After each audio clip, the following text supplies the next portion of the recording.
What if I told you that Judas wasn't the real betrayer of Jesus? Edgar Cayce revealed a story hidden for centuries, with names, alliances, and silences that change everything you've believed until now. Prepare to discover the truth that leaders and systems preferred to bury in the past. But be careful. What you're about to hear may shake your deepest beliefs. Stay with me until the end, because the final revelation will shake your soul. Few people know that Edgar Cayce, in his visions, described Jesus' last days in a way that completely deviates from the official narrative. He spoke of details not found in the standard Gospels, such as secret dialogues, ignored signs, and a much deeper atmosphere of conspiracy. For Cayce, recorded history was shaped over time to serve political and religious interests. This means that the figure of Judas was molded as a scapegoat, while other names remained hidden. What Cayce saw was not just a physical betrayal, but an invisible plot unfolding behind the scenes. According to Cayce, the preparation for Jesus' arrest began long before the famous Last Supper. There were secret meetings, suspicious glances, and discreet messages exchanged between people who appeared loyal. He described a charged atmosphere where even among the disciples there were silent divisions. This internal tension opened the door for external forces to act easily. From that point on, the arrest was not the result of a single act, but of a succession of small concessions and omissions. Each step along this path, according to Cayce, carried enormous spiritual weight. What's most striking about Cayce's revelations is that he didn't see Judas as an isolated protagonist. For him, true betrayal was diffused among many hearts.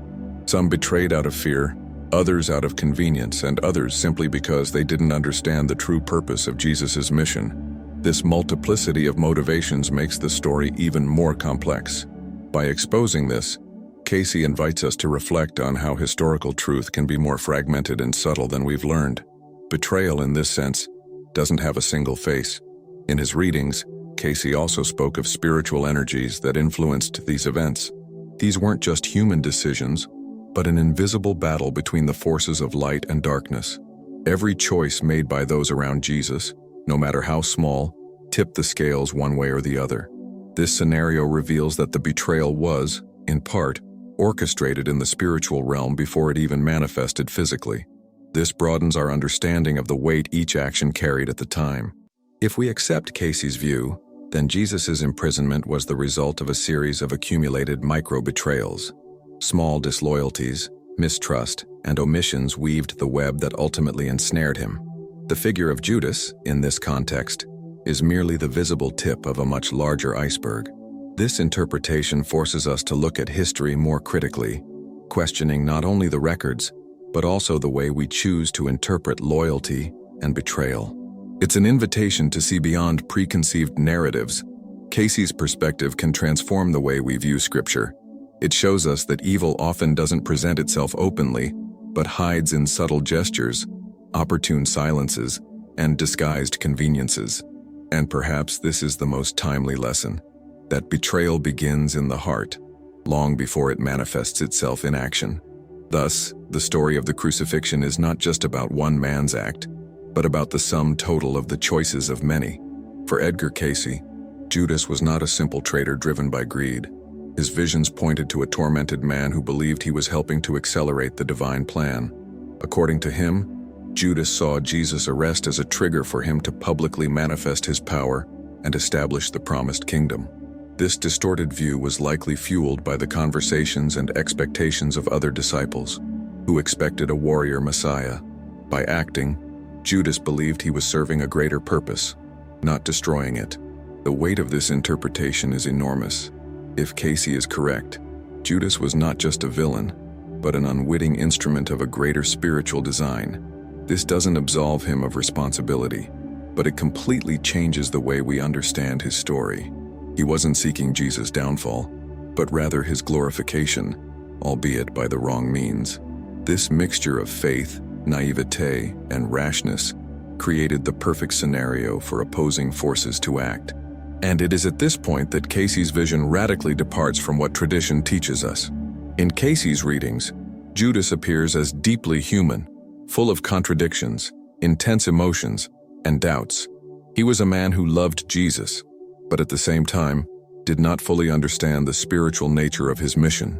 This lack of understanding was his greatest mistake.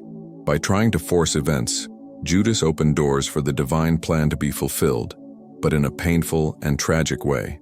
This leads us to reflect on how often, even with good intentions, we make decisions that end up causing pain. Cayce also describes Judas's moment of repentance differently. It wasn't just the return of the coins or the extreme gesture we know, but a profound emotional collapse. He realized too late that his action would not result in the glorious revelation he expected, but in the physical death of the Master. This shock was what destroyed his spirit, driving him to a state of irreversible despair. This vision humanizes Judas, but also presents him as an example of the danger of acting without full understanding. Cayce's vision directly challenges the collective imagination. It suggests that Judas, in his mind, was not betraying but collaborating, and yet, his rash choice became the ultimate symbol of disloyalty. This forces us to consider how history judges actions. The end result often weighs more heavily than the original intention. In Judas's case, the consequence was so devastating that it erased any nuance of his motivation. In the end, Cayce leaves us with a powerful lesson, that even those who walk closest to the light can make irreversible mistakes when they allow their personal expectations to override spiritual truth. Judas became the face of betrayal, but perhaps he was also the portrait of a disciple who believed he was serving and ended up hurting. It's a reflection that resonates to this day, about the danger of confusing our desires with divine will. In Edgar Cayce's revelations, there are indications that another close follower of Jesus may have played a silent and crucial role in the events that led to his arrest. He may not have betrayed Jesus directly, but he did withhold information that could have saved him. For Cayce, this omission was as grave as Judas's actions. It is an act of betrayal through silence, the refusal to act when one has the opportunity to prevent evil. This mysterious figure, kept in the shadows throughout history, may have made his choice out of fear or self-preservation. Cayce describes this disciple as someone respected within his inner circle. He was a figure who, in the eyes of all, exuded trust and loyalty. However, at a crucial moment, he chose to protect himself rather than stand up for Jesus. This seemingly passive gesture was, according to Cayce, one of the keys to advancing the plan of Christ's enemies. His silence was not merely an absence of words, but a silent approval of what was about to happen. By analyzing this possibility, Cayce invites us to rethink the concept of betrayal. It's not just an explicit act of surrender, but also a denial of help when needed most. The silent disciple didn't raise his hand against Jesus, but remained silent at a moment when a voice could change the course of history.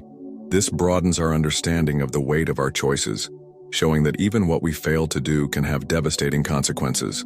This type of omission, according to Cayce, is one of the most dangerous forms of spiritual disloyalty. While open betrayal can be identified and confronted, silent betrayal hides under the guise of neutrality. It doesn't generate immediate scandal, but it slowly erodes the fabric of trust. To the other disciples, this follower likely continued to appear faithful, and perhaps lived with them after the crucifixion, secretly carrying the burden of what he failed to do. Most disturbingly, Cayce doesn't clearly reveal who this man was. He leaves clues, but no names, perhaps to demonstrate that the focus is not on identity, but on the lesson.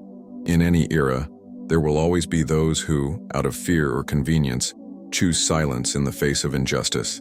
And this choice, even without direct action, can become as destructive as an act of aggression. Silent betrayal is the breeding ground for evil. Thus, Cayce's vision forces us to reflect on how often we fail to act to protect the truth. The silent disciple is a mirror for us all. He represents the fear that paralyzes, the hesitation that opens doors to evil, and the conscience that, too late, realizes the weight of what it failed to do. Ultimately, his story is a reminder that true loyalty requires courage, not just affection. In Edgar Cayce's spiritual interpretation, Jesus' arrest and condemnation cannot be understood solely as a personal drama between him and his disciples. According to him, there was a much larger power struggle at play. Religious leaders and Roman authorities formed strategic alliances to get rid of Jesus, fearing the growing influence of his message. The betrayal in this sense came not just from individuals, but from an entire system determined to silence the truth. Cayce describes these leaders as men who knew the prophecies and even recognized signs that Jesus might be the Messiah. However, Instead of embracing change, they feared losing their privileges and influence. Their faith became subordinated to politics, and religion began to serve the interests of the established powers. This invisible alliance was what sealed Christ's fate long before Judas's kiss. The Roman Empire in turn saw Jesus as a potential threat to public order. His teachings about the kingdom of God were interpreted as subversive discourse. To avoid a revolt, Rome preferred to act preemptively, enlisting the collaboration of local leaders who also wanted to maintain the status quo. It was this convergence of interests, more than a single individual act, that resulted in the crucifixion. Cayce suggests that political betrayal is even more dangerous because it masquerades as protecting society. Religious leaders justified their actions by claiming to be defending law and order. The Romans claimed to act for the sake of peace. But in essence, both sought to preserve their dominion. This dynamic reveals that betrayal can disguise itself as virtue, making it more difficult to identify. Understanding this, we realize that Judas's narrative served to simplify a much more complex plot. By concentrating all the blame on a single person, the system's role as a collective traitor was obscured. This simplification protected the institutions involved and allowed the true scope of the conspiracy to be overlooked. Cayce, by expounding this view, gives the public back the real context of what happened. This revelation provokes a timely reflection. How often, in the name of stability, do leaders unite to stifle the truth? The story of Jesus, through Cayce's lens, shows us that betrayal can be engineered in boardrooms and high-level meetings, hidden from the eyes of the people, and that often, the condemnation of an innocent person is merely the byproduct of an alliance to maintain power. For Edgar Cayce, betrayal doesn't have to be a physical or political act to have a devastating impact. He spoke of a much deeper type of betrayal, spiritual abandonment. This type of rupture occurs when those who walk side by side in faith, faced with their first great test, cease to believe. According to Cayce, in Jesus' final moments, some of those who had previously proclaimed their faithfulness weakened into silence, allowing fear to replace trust. This abandonment wasn't manifested in shouts or dramatic gestures, but in a blank stare and an absence of words of support. As Jesus faced pressure from the leaders and the threat of Rome, he could sense the emotional distance of some around him. Cayce described this experience as an invisible wound, but as painful as any physical assault. The love and faith that were once abundant evaporated in the face of risk and uncertainty. Spiritual betrayal, in Cayce's view, has a uniquely destructive power because it originates in the soul, in the space where mutual trust and divine connection should be unshakable. When this connection is severed, what remains is a void that fuels loneliness. For Jesus, this inner alienation of some disciples was a harbinger of things to come, a sign that the weight of the cross began even before it was lifted. This kind of betrayal also teaches something important. True faith is measured not in the calm, but in the storm. Cayce pointed out that many who followed Jesus did so while there were miracles and welcome, but few maintained the same conviction when darkness approached. It is in this contrast that we reveal who is truly committed and who was merely along for the ride out of convenience. When faith is abandoned, it opens the door for fear and doubt to become invisible leaders.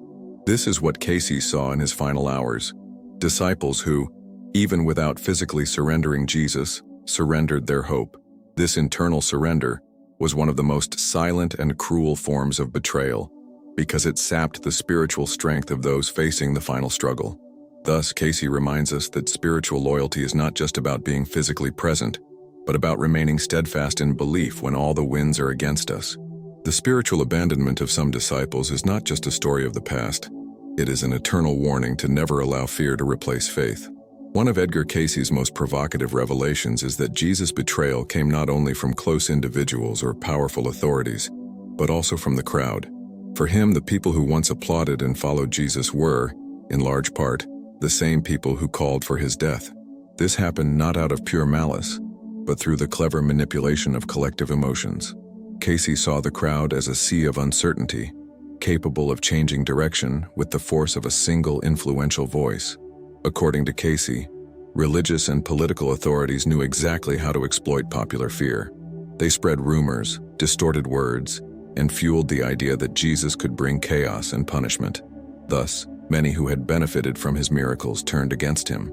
Peer pressure became so intense that even those who wanted to defend him fell silent, fearing reprisals. The crowd's behavior, in Cayce's view, demonstrates how susceptible human beings are to fabricated narratives. He argued that all it took was the planting of a seed of doubt for admiration to turn into hostility. The collective betrayal was fueled by fear and ignorance, and this gave the authorities the justification they needed to act violently. This aspect of the story reminds us that betrayal isn't always conscious. Many in that crowd believed they were doing the right thing, protecting their families and their faith. But deep down, they were being used as instruments of a dark plan. Cayce saw this as one of the clearest examples of how evil can disguise itself as protection and lead ordinary people to act against the truth. The weight of this popular participation is something rarely discussed. By focusing on Judas or the leaders, history overlooks the fact that the crucifixion was only possible because the masses allowed themselves to be guided. For Cayce, this is a dangerous warning. When we fail to question the narratives we are fed, we can become complicit in injustice without realizing it. Thus, the lesson is clear. The voice of the crowd is not always the voice of truth. It takes courage to stand up against the general chorus when it moves toward injustice. In Jesus' time, few had this courage, and so the crowd's betrayal resonates to this day as a reminder of the power and danger of collective influence. Edgar Cayce asserted that the story of Jesus, as we know it, is not complete. He argued that there are ancient records and documents that have never been made public, capable of shedding new light on who really participated in his betrayal. Some of these accounts, he said, were intentionally hidden to protect the interests of religious and political institutions. These texts contain testimonies from people who witnessed the events, which point to a plot much more complex than the official version. Among the clues Cayce mentioned were scrolls hidden in secret libraries in the Middle East and North Africa, as well as fragments preserved by isolated spiritual communities. He believed these documents described conversations and meetings that took place days before Jesus' arrest, revealing names never associated with the betrayal. For Cayce, the omission of these details shaped the story in a way that simplified it for the masses. Most strikingly, some modern archaeological discoveries seem to confirm part of this view. Fragments of ancient texts, albeit incomplete, mention internal disputes among disciples and behind-the-scenes political tensions. While not definitive proof, they point to a broader, darker context, where several actors worked together, consciously or not, to bring Jesus to his death. Cayce said the reason for hiding this information was clear: to maintain control of the narrative. A story focused solely on Judas's betrayal is easier to teach and understand. A narrative involving religious leaders, political authorities, and even other disciples would undermine public trust and question centuries of tradition. Therefore, these records would remain hidden until humanity was ready for the truth. The possibility that these texts might one day be found or revealed arouses curiosity and fear. For Cayce, when this happens, it will not only change the story of the crucifixion, but also the entire understanding of Jesus' role in the world. The revelation will show that the struggle between light and darkness was much more strategic and collective than we imagine. Thus, this theory is not just about rewriting the past, but about learning to seek the truth even when it's uncomfortable. If these documents come to light, they will confirm that the betrayal was not an isolated act, but rather the result of a network of interests and decisions that crossed borders, cultures, and intentions. If Edgar Cayce's vision is accepted, the entire way we view Jesus' betrayal will need to be rethought. It will no longer be a story of a single traitor, but of a network of people and forces who, together, enabled the crucifixion plan to be carried out. This would profoundly change the message millions of believers have received for centuries. Instead of looking solely at Judas, it would be necessary to reflect on the role of fear, omission, and power in distorting the truth.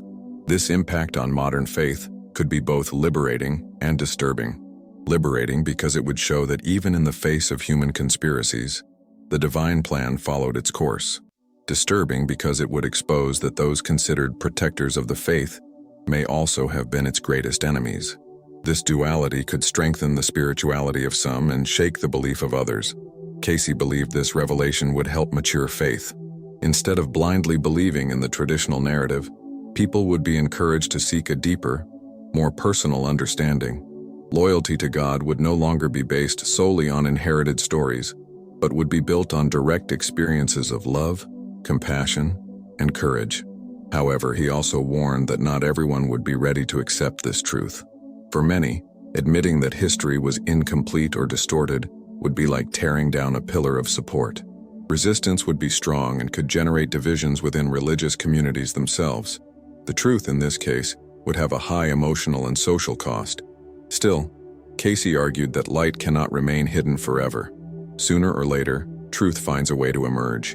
And when it does, Jesus' message will be seen with renewed clarity, not as the story of a martyr betrayed by a single man, but as that of a master who braved the union of opposing forces to fulfill a mission that transcends time. The ultimate impact of this revelation would be to transform faith into something more conscious and active. By understanding that betrayal was plural and complex, the faithful would be called to greater vigilance against the small and large forms of disloyalty that still exist today, and thus history would cease to be merely a record of the past and become a living guide for the present. We conclude this journey by revealing that, according to Edgar Cayce, the betrayal of Jesus was much more complex than we imagine. It wasn't just an isolated act, but a tangle of silences, alliances, and spiritual abandonments.